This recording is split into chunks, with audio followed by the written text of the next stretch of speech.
I call the Dixon County Commission to order. Please stand for the flag salute.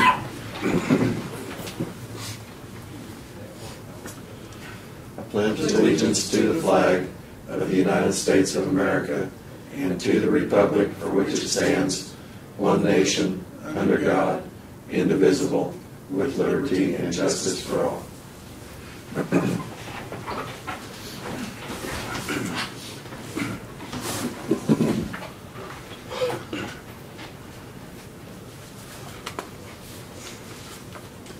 Okay, I guess we do have the one addition to add to our agenda is to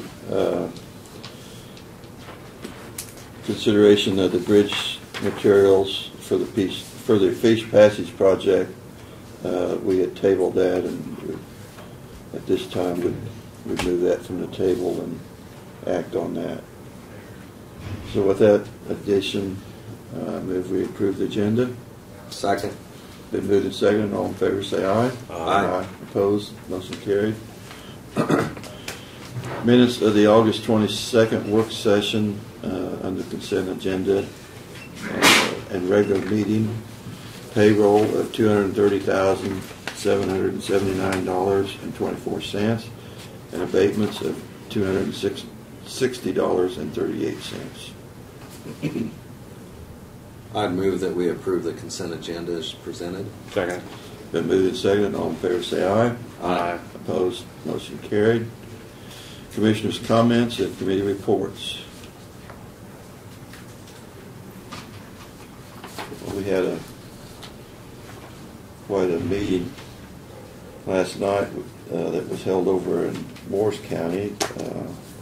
We got, how many counties did we have represented there? Auburn, McPherson, I believe, from that region, and I think we had 27 people there in total. So it seems like that has kind of taken off since our spring meeting that we had here with our surrounding county commissioners, and it seems like everybody comes with a lot of ideas and sharing with the counties. Like I say, I think there'd be one or two good things come out of that meeting last night too that would probably help us. So I thought it was very interesting our mention of the flying the county for our maps, that it would save money if other surrounding counties would do it at the same time, and I think we got some response from some counties that will probably want to do that at the same time we do ours, and so that's, like I said, just a few $1,000s saved is just by communicating. So you have some other comments on that? It was just that there were 6 counties there, and you know, that aerial photography, even if we don't partner, or they don't happen to partner with us, it kind of gave the idea where they could partner with some other counties. Yeah. And so I think it was helpful to them. And then the other thing I thought was kind of interesting, over at Saline County, they had gone through and mentioned, you know, there's a few things that they save money on that aren't the headline type things, and it, you know, kind of reminded me, I think we do that here. Yeah. I know our early estimate is, even on our aerial photography, it'll be a little bit less than what we budgeted, and you know, so that's a good thing. But it was a helpful meeting. So, and I really don't have anything else that's.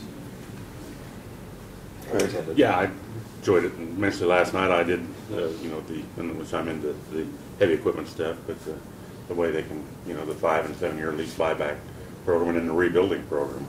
It's very interesting. Yeah, and it was interesting. I couldn't take all the credit for the road work that's being done. I only need to thank the former commissioners for the overlay stuff. So, but I've had 3 or 4 comments that were really grateful for that.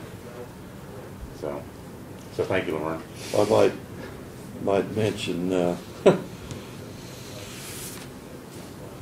one person really appreciated the overlay but now they say it'd be nice to have some gravel, because it's higher now, have some gravel coming off the road. Yeah. Shoulder work? The shoulder work at the roads coming up. We will have, we can't do everything And overnight, I so. told him to be patient. I said, you know, it would be a thing that I'm sure we'll get done too. But anyway, that was, I think everybody, especially the roads that we did, I think was roads that really needed work done on. So it was something that you really couldn't put off any longer.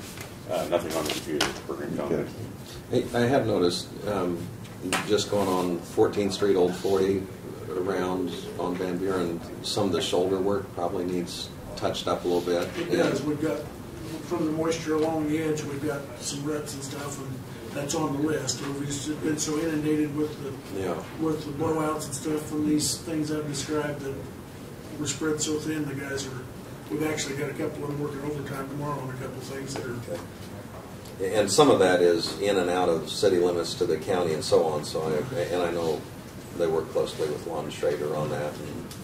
But you know, with more traffic with school and so on, it's understandable where you know didn't get addressed a few weeks ago because we were still pretty muddy.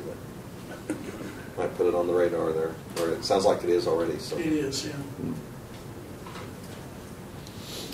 Okay. Presentations of petitions, proclamations, and other public comments. We have none today. So Brad, I guess you're ready for your report? Okay, well, we'll talk a little bit about the paving project and update that. The shelling crews are working on Mink Road, and hopefully, with any luck, we'll finish up Mink Road today, and then they'll move over to Jeep. Jeep will take a number of days, and then from there they'll do down 1900 Avenue from K-15 over to Eden Road, and that'll complete the overlay project for the year. Completion about 2/3 done. Oh, I no, think it's it done more did. than that. I'd say we're about 65-70% done at this point. And Jeep Road is, of course, the same amount of distance that they're doing on Mink, so it'll take them probably 4 days to do Jeep, and then I wouldn't think it would take more than a couple of days to do the 3 miles out or 4 miles out on 1900. So, but it's going very well, and as you said, the pavement looks nice. The one thing I'll just add is we do know that we've got to go back when they're done. Our crews will go back and do the driveway entrances, and then we will shoulder all that this fall with our shouldering machine down along every foot of it. So, and that takes time, but the shouldering will be done to bring it up to match the surface of the asphalt. So, along the same lines with road maintenance, is our painter, our contracted painter, was in town this week and did painted stripes on all the chip sealed roads and a little bit of the paved roads that was done. And he will come back later to finish Mink and Jeep and roads that are still under construction to get that painted. Our crews, our road crews are over in Solomon today doing a chip seal of Old 40 through town for them. Martin didn't anticipate it to be more than a one-day project. They can get it done in 1 day. So once they're done with that, we'll be able to put our chipping equipment away for the year. So. John Goff met with the city of Abilene Monday, and they're progressing on their First Street project out here that'll be going on next year. They have given us a permanent and a temporary easement agreement that they would like to have considered and approved, and I'll send it to Doug, have him look at it, but we'll put it on the agenda for next week. They're very simple. They're going to need just a little bit more off the corner of the property out here because they're opening that intersection up to make it a little easier to make those turns. And it doesn't look like there's anything questionable as far as what they're wanting from us. They're actually asking for some from all four of the property owners on the corners. So we'll have that on your agenda for next week. Tuesday we had a meeting in the basement with KDEM, Kansas Department of Emergency Management, and FEMA regarding the flooding issues and damages. We had 19 townships that came in and were represented, as well as the county personnel. I know that we heard some horror stories last night from a couple of the other counties, but I have to say that from what I've been told, ours went very smooth. That's what You know, I was wondering. I also have to say that unfortunately we have a lot of experience in that area. So Martin did report to me that they are being much more diligent this time than they have in past incidences.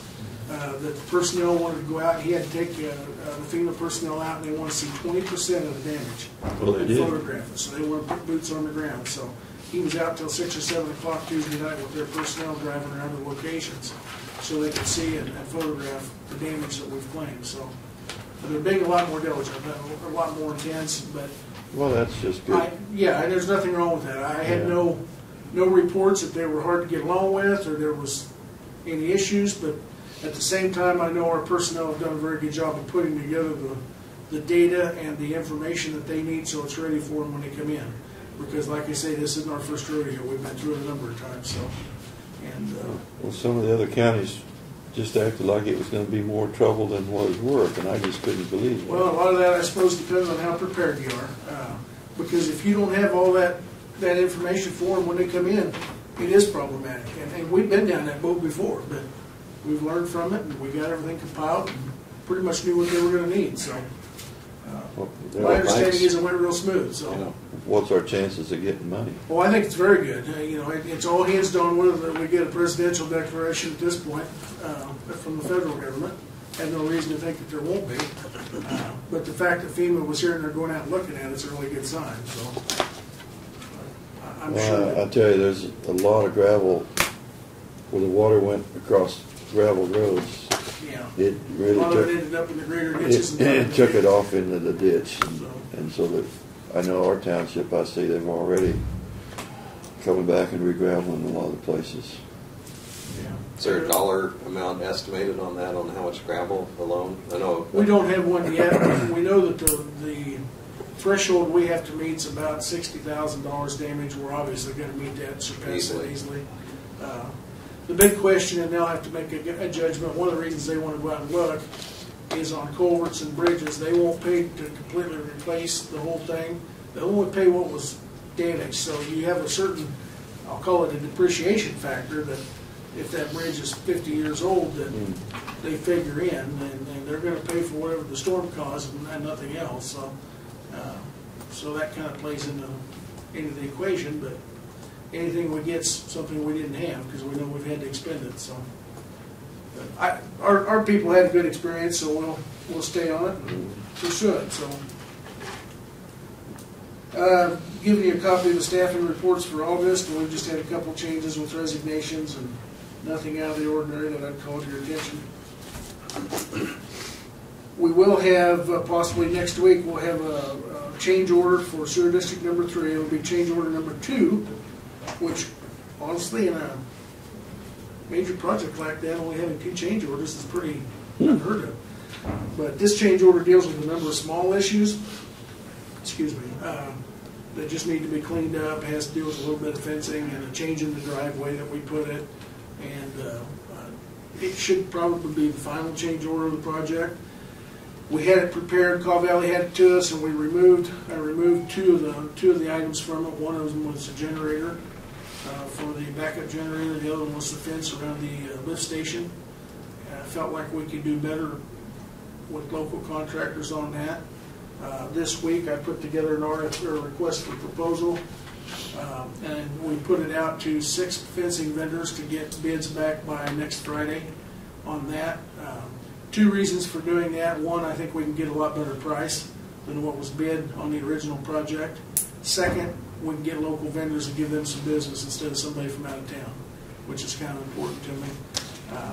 The second part on the generator, there's really nobody locally that sells generators of that capacity, so I worked with Paul Freilich, and we did some checking with a number of vendors online. Caw Valley had estimated, and the contractor had put in their documents $26,000 for the generator. We ordered a generator yesterday for $10,500, which is actually a bigger generator that will serve it better. And so we were able to save about $16,000 right there. So we got price quotes offline and got 5 or 6 price quotes and went with the low one, all for the same exact Generac system. So We'll get it in, we'll install it ourselves, Paul can hook it up, and we'll be good to go, and then that'll save the people of Detroit that amount of money, so. But the rest of the items on the change order, Cobb Valley should amend that and get it back to me, and we'll have that for your agenda next week, so. I've got on the list here that we're still waiting, but I printed that before I got my emails this morning. I did hear back from Kent Mills, and they're planning on coming in next Thursday at 10 o'clock to Noble Township to meet, and they're also bringing or inviting a couple of property owners to talk about the Quail Road Bridge, the truss bridge over there. We've got photographs, current photographs, and we'll be prepared to go into that. I did get word from Doug McKinney that on September 19th at 6 o'clock, the Department of Commerce is going to meet with the Navarre personnel out at the school in Navarre to discuss the CANSTEP program, and if any of you were able to attend that, Doug thought that might be a really good show of support, county support. I'll be attending. Okay. Yeah, I'll probably try to. And if anything changes on that, we'll let you know. Also in your package, you've got a listing from the Area Agency on Aging that has the unit definitions. There was a little confusion last week when they did their presentation, so she provided that to Brenda, and you have that in there. We did need to purchase unleaded fuel this week, and we did bids on that. Mid-Kansas Co-op was $3.34 a gallon, and Robson's was $3.38. So we gave it to Mid-Kansas, and fortunately for us, I don't know, I guess it was just luck of the draw, but as I see at the pumps, the prices have shot up the last couple of days, so we got it just before the increase hit. So it's $3.52 now. Yeah. North part of town. And I kind of questioned. I had Shiloh actually call it back, and I said, it's the bids $3.34, and over here across the street it's like $3.38. You sure they got our federal excise tax off? And she called back and they said, yeah, if you look at the pump in about 10 minutes, it's not going to be that. So we apparently got in minutes before the price increase hit. So, but when you're talking 7,500 or 8,000 gallons of fuel, that adds up pretty quick. So They actually predict fuel prices in the next year or two to maybe go down. Whether that would happen or not, I don't know. But the domestic supply is increasing, and I don't know. But that was the prediction of that.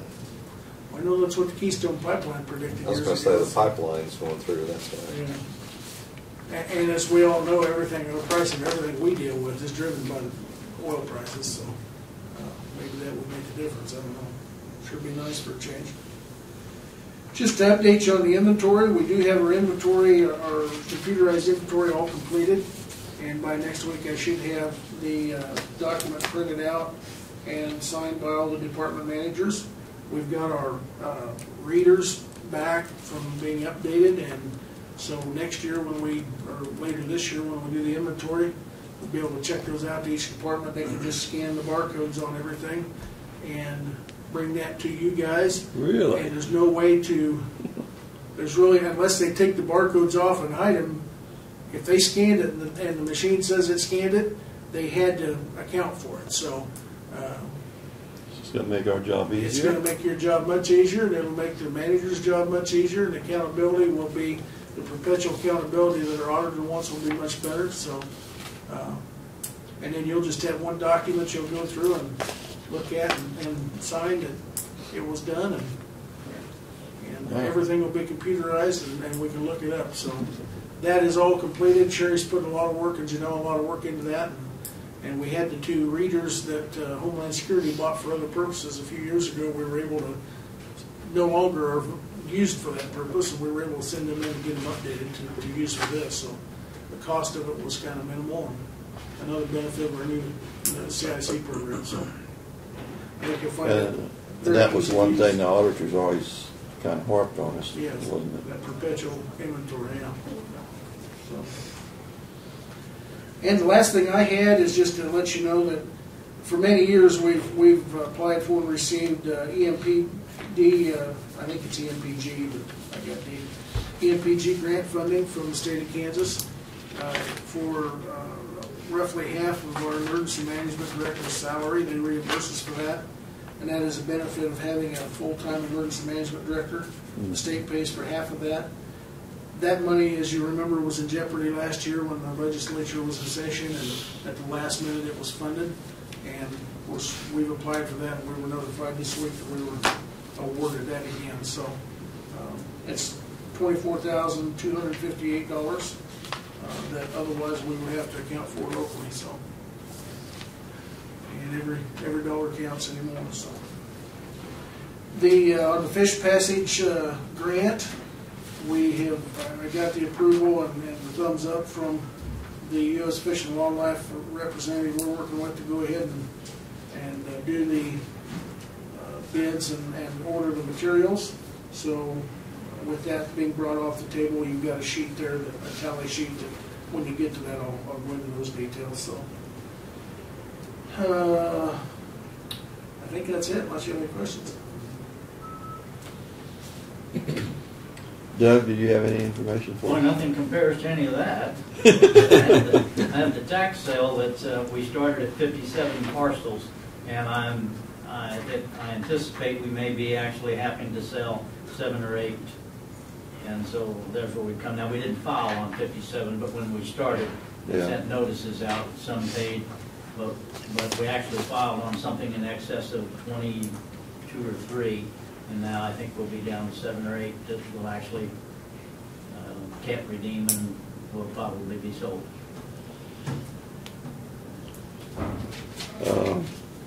When is the final date on that if they hadn't paid, did it? Day before we sell.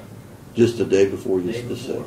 We close it at 4 o'clock the day before that we actually conduct the tax sale. So we give everybody every conceivable opportunity to pay it.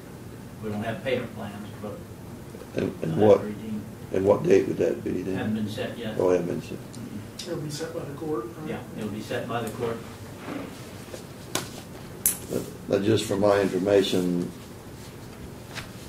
what do they really have to pay? Do they just have to pay 1 year to get back current, or? No, they have to bring their taxes up, and there would be a redemption fee of $540 because the county has paid costs associated with getting the title work done, and those costs have been determined by the court to be $540 in addition to their taxes.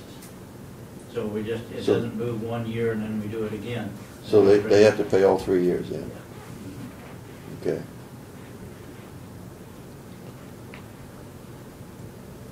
That's all I have. Thank you. Okay. Notices and communications. We only had a couple here today. This is from Commissioner Richard Ma, I guess his name, from Jefferson County Commissioner. He's the one that is running for the NACO board, and he sent a letter here, some of the things that he's been involved in. I'll let the commissioners look at that, but he is running against Dwayne Patrick from McPherson County. There's 2 people. And do we cast one vote as a KC member, or do we have 3 votes? No, I think you get 1 vote because there's only 1 representative. So. And I think they said there were, 65 counties or so that are KC members to vote on that. So we might need to decide who we want to support. No, I think that's K-Camp. I think K-Camp, that's almost right. all the counties are KC members. Yeah. Thank you. K-Camp was It's about 104 counties, I think. 105, I think. But Or somewhere in there. before our annual meeting, we probably need to decide kind of who we want to support. No, it's before. September 20. Yeah, it's coming up here. Yeah, so September probably next 20. week we'll put it on the I think agenda. September 21st. I think It's I like think, that yeah. every week. Yeah, I'll get the form and have it ready for you next week. So. All right. You aren't going to do a write-in for yourself or anything? No. No, I think Or both favorite of sons. them are very qualified individuals. And we do have a personal letter here. Teresa Begley from Manchester, and her concern was whether Manchester has done an audit, and according to law, they had to do an audit, and so I think whether you could just get back to her and state that there is an audit available if she wants to look at it, because that was kind of her main concern about it.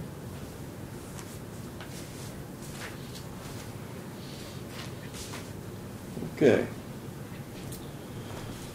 Introduction and consideration of resolutions. I guess we have none today, so we're ready to go on to our other business. We have, let's go ahead and take the addition to our agenda was the bridge materials for the fish passage project, and we have bids here. Mike. These are for 3 locations in, or 4? Four from the back. locations. There are 3 bridges, and then some. The very first one, the 421 Paint Road, is a tube replacement, and I've listed them out by the 4 locations for you.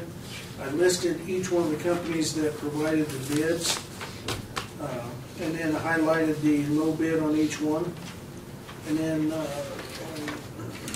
on the back sheet, then kind of a tally of who we recommend. So we've got 4 locations, 2 of them on Paint Road, 1 on Sage Road, and the 1 on 600 Avenue. And we had competitive bids on all of them, with the exception of, well, actually we had competitive bids on all of them. So, and we always get very good bids from our vendors, so we appreciate that. I do have all the various types of steel and everything if you want to know that information, but it just gets confusing. The bottom line is on the back, the lower side, we have 2 vendors that we would like to award those bids to, and I've listed the amounts by various locations. But our recommendation is that for 3 of the locations,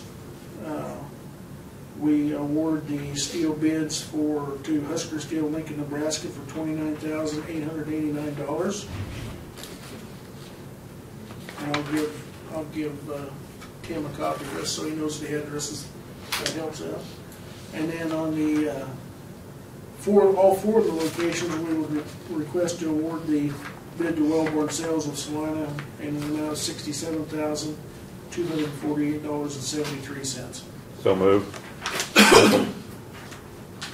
Second. Okay, been moved and seconded. Maybe need to state in the motion that we removed this from the table and took action. Oh, okay. I move we remove this from the table and took action on the fish passage grant materials. Okay, been moved and seconded. Second. All in favor, say aye. Aye. Aye. Opposed? Motion carried. The only thing I would add on that, just for the benefit of knowing, is on all 4 of these locations, the funding from U.S. Fish and Wildlife pays for all the materials, and then there's a little bit more in there in case they need some small items or extra parts or things. So this money is, the grant funding pays for all the materials. So. Yeah, actually. And then our labor and equipment use is the in-kind part of the grant match. Did they put a time schedule when these had to be done? Do you know? No. It wasn't. No, not that I know of. But it will be done way before that because of But these materials will all be hauled in down here. They're brought into the yard, and then we'll have them there. We'll take them out as we work the project. So it's all FOB to our yard. So. Well, my point is that the grant pays for all the materials, right, and there's a little bit more in that amount on each project to cover incidental materials that may come up. So. Right. So we can receive, as soon as we turn these in, we can receive our money. As soon as we purchase this and pay the invoice, we'll ship it right off, and they'll reimburse Pot County for it. And then we'll get our money from Pot County. So. And some of that incidental might cover that administrative cost. Yeah, well, actually, yeah, it's Yeah. the extra money is much more than that, you know, Yeah. several thousand more Yeah. than that. But Yeah. I'm sure there'll be some other small materials Oh, that right. come up, whether it's welding rod or, you know, Oh, whatever yeah. that they're gonna pay for, so. Yeah. Well, that's one of the bigger orders that we have bought materials for, so It probably brought the price down more. I Well, it imagine, did, yeah. imagine we Yeah. did get some good bids because of that, because Absolutely. they can haul a whole semi-load as cheap as they can haul a partial load. And, you know, it's 4 projects, so it's not very often we bid 4 projects Right. simultaneously, so. All right, we got that taken care of.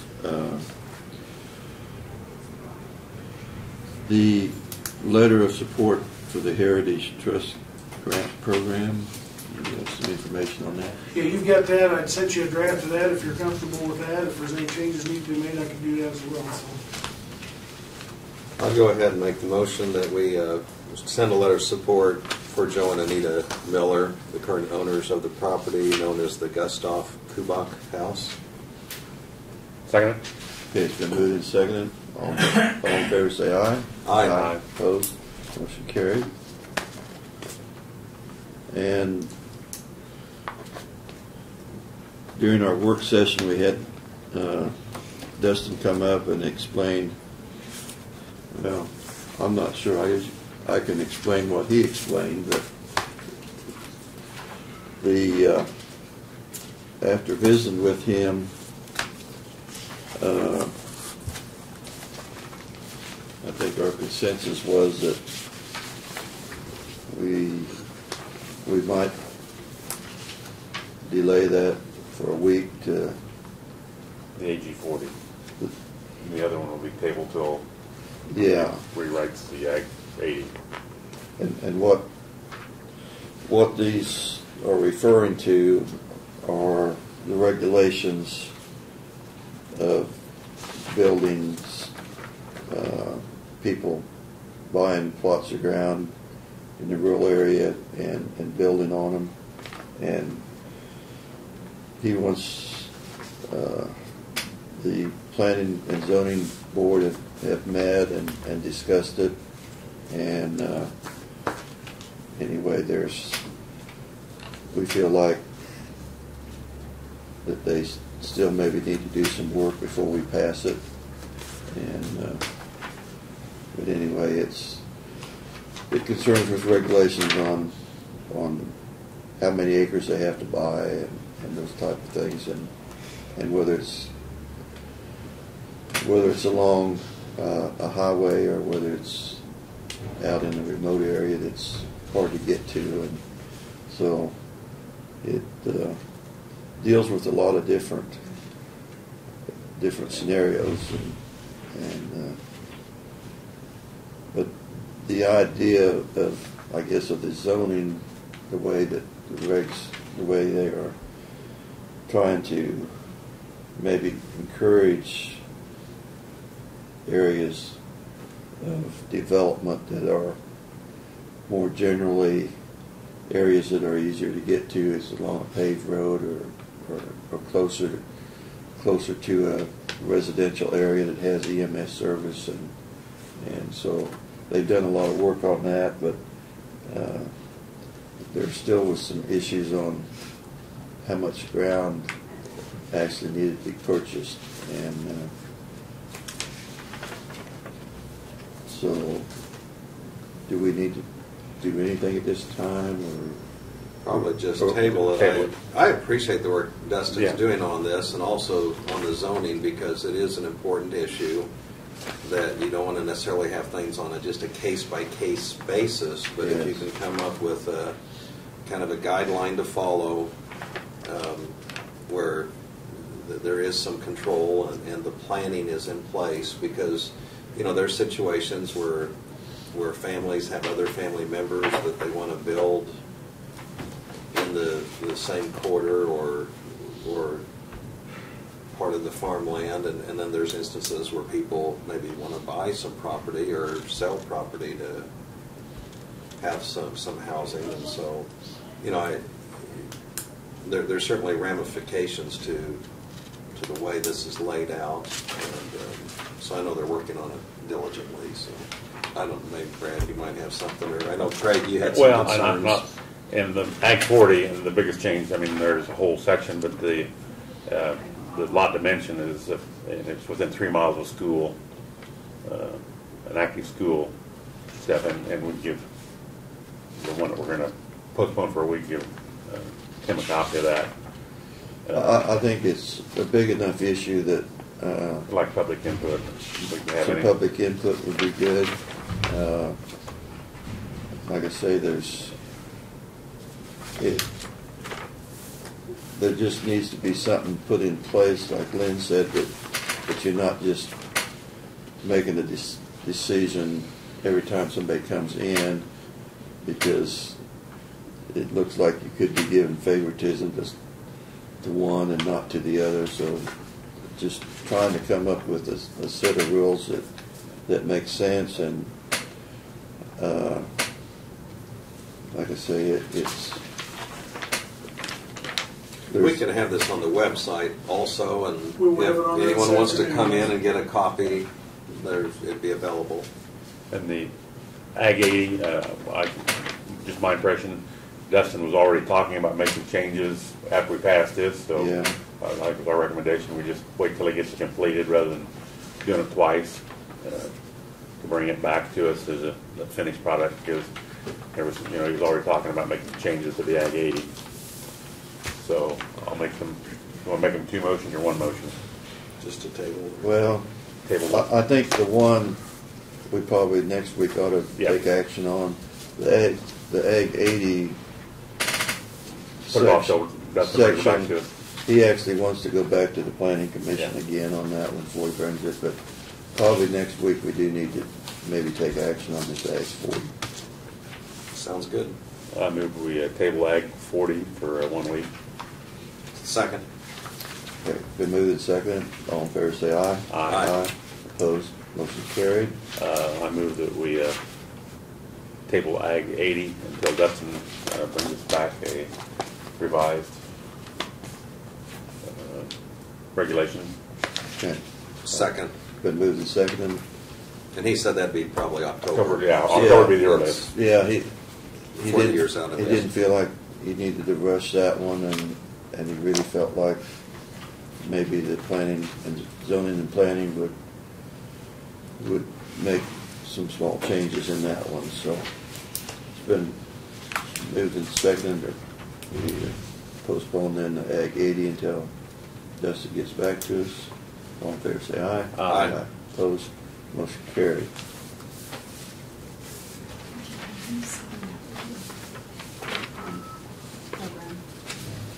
Yeah, I need to sign that. Okay. There it is. I would move that we adjourn. Second it? Okay, all in favor say aye. Aye. Opposed? Motion carried.